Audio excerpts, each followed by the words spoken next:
Hay personas que no saben estar sin miradas, que no toleran no ser el centro, que se desmoronan si alguien las ignora, las contradice o simplemente no reaccionan ante su presencia. Pero lo cierto es que el narcisismo no siempre se ve tan obvio como creemos. A veces no tiene nada que ver con la vanidad, sino con algo mucho más profundo, más invisible, que tiene que ver con cómo tu cerebro aprendió desde muy temprano a vincular la validación con la supervivencia. El término narcisismo viene del mito griego de Narciso, que es un joven que se enamoró de su propio reflejo hasta morir ahogado en él. Pero el mito es solo una metáfora. En psicología, el narcisismo es una estructura de la personalidad centrada en la regulación de la autoestima. Y todos, absolutamente todos, tenemos un grado de narcisismo. Es necesario. Es lo que nos permite cuidar nuestra imagen, tener ambición, sostener una identidad. Sin un mínimo de narcisismo no habría amor propio, ni motivación, ni deseo de ser reconocidos. Pero cuando ese sistema se desequilibra, cuando la validación externa se vuelve la única fuente de valor, empieza el problema. Y ahí es donde el narcisista deja de ser un rasgo humano y se convierte en una distorsión de la realidad. Se estima que entre un 0,5 y un 6% de la población mundial padece el trastorno narcisista de la personalidad. Pero si ampliamos la mirada a los rasgos narcisistas, sin llegar al diagnóstico clínico, los estudios muestran que casi un tercio de las personas manifestamos comportamientos similares. Una necesidad constante de admiración, dificultad para reconocer errores, una sensibilidad extrema ante la crítica y una marcada falta de empatía emocional. En otras palabras, el narcisismo no es raro, es parte de la condición humana, pero cuando domina la personalidad, deja un rastro devastador. ¿El narcisista nace o se hace? La respuesta en sí es compleja porque existe una base genética y temperamental que puede predisponer a ciertas personas a ser más sensibles al rechazo, más impulsivas o más dependientes de la aprobación externa. Pero el entorno juega un papel determinante. Niños que crecen en familias donde el amor se da solamente si cumplen con expectativas, si son los mejores, los más lindos, los más exitosos, aprenden que su valor depende solamente del reconocimiento. Si el amor se vuelve condicional, el niño internaliza una idea: solamente merezco afecto si soy especial. Y esa idea puede transformarse con el tiempo en la base de un patrón narcisista.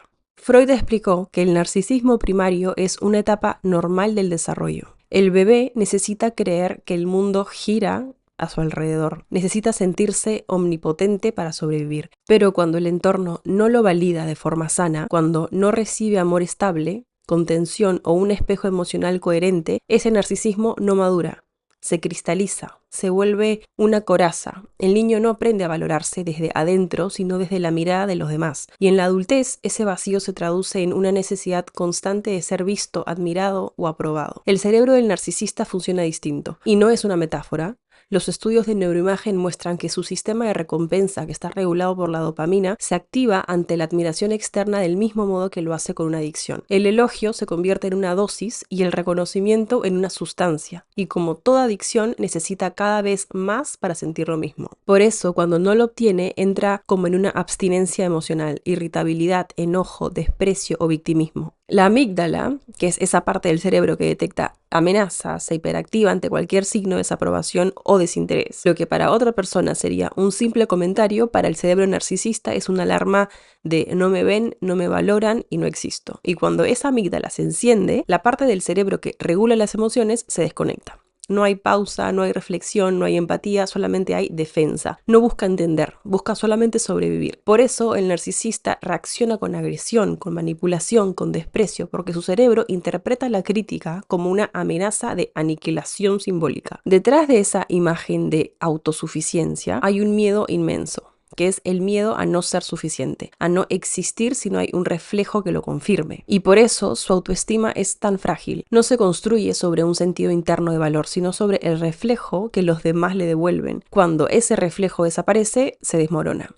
No hay base, no hay un yo real, solamente un personaje que está sostenido por una mirada ajena. Muchos narcisistas no se sienten poderosos, sino vacíos, y no se aman. Se necesitan ser amados para sentir que existen, y por eso su vida se convierte en una persecución constante de admiración, de atención y de validación. Pero nada alcanza, porque el agujero no está afuera, está adentro, en uno mismo. No es casualidad que la mayoría haya tenido una infancia marcada por la falta de amor incondicional o por padres emocionalmente ausentes o excesivamente exigentes. Cuando de niño te enseñan que el afecto se gana y no se da, creces buscando validación. El narcisismo no es exceso de amor propio, es hambre de amor propio. Y esa hambre nunca se sacia, porque no se trata de amor, sino de una necesidad que puede disfrazarse de carisma, de éxito, de perfeccionismo, incluso de altruismo, pero siempre con un fin, que es obtener reconocimiento. El narcisista no busca conexión,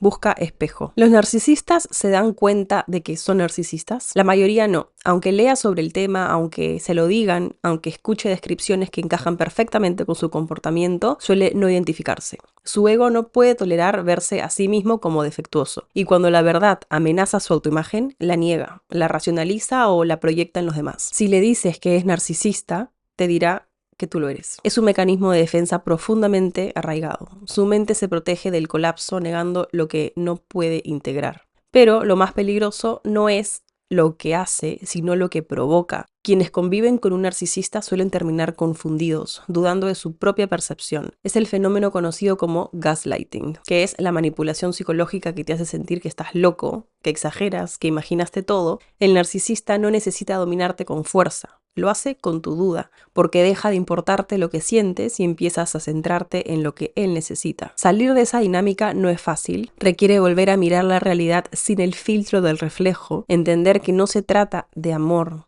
sino de control, que la admiración sin respeto no es vínculo, que el cariño sin empatía no es amor, que quien te necesita para sentirse valioso no puede amarte, porque su necesidad lo consume todo. El narcisismo es en el fondo una herida, una defensa sofisticada contra la vergüenza y la sensación de no ser suficiente. Pero es una defensa que termina destruyendo todo lo que toca. Porque el narcisista no sabe recibir amor, solamente extraerlo. Y lo trágico es que en su búsqueda por sentirse especial termina quedándose solo. La máscara que usa para ser amado le impide ser real. Y sin embargo, entender esto no es justificarlo, es verlo con claridad. Porque mientras no lo entiendas, puedes seguir cayendo en el juego de creer que lo puedes salvar o que si haces las cosas bien, finalmente te van a querer. Pero no se trata de eso, no puedes llenar el vacío de alguien que nunca aprendió a llenarse solo. La única salida real está en reconocerlo, en poner límites, en no alimentar la dinámica, en sanar lo que dentro de ti sigue necesitando ser elegido por alguien que no sabe amar, en dejar de buscar en otro lo que tienes que construir adentro, tu propio valor, tu propia voz, tu propia identidad. El narcisismo nos muestra un espejo distorsionado de algo que todos llevamos dentro, que es la necesidad de ser vistos, pero también nos recuerda algo esencial, que la admiración sin empatía no es conexión, la validación sin respeto no es amor. Y que el amor propio no nace de que te miren, sino de poder sostenerte incluso cuando nadie lo hace. Porque al final, el narcisista no muere en el reflejo de otro, muere en el reflejo de sí mismo. Y solo quien aprende a mirarse sin necesidad de brillar puede empezar por fin a ser real.